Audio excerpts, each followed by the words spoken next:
ভাই please silent, কথা বলা যাবে না, ইশারার মাধ্যমে সবকিছু হবে। আরে যেমন সে দিছে অমনি করে না, মুখে কথা বলা যাবে না। কথা বললে আমরা কিন্তু ডিসকোয়ালিফাই করতে বাধ্য হব যদি সাইডটা পিক করে দেন। আস্তে আস্তে মনে রাখবেন কচ্ছপের গতিতে আগাতে হবে। সে রাগটার কথা অবশ্যই মনে আছে, কচ্ছপ এবং খরগোশ। ভাই দাঁড়ানো যাবে না, আস্তে আস্তে আগাতে হবে। সুন্দর ধীর গতিতে আত্মবিশ্বাসের সাথে টিম ওয়ার্ক করতে করতে এগিয়ে আসছে টিম। ইতিমধ্যে তার স্টপ হয়ে গিয়েছে।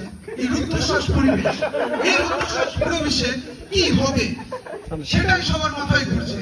সামনে যিনি আছেন তিনি রেডি হচ্ছেন।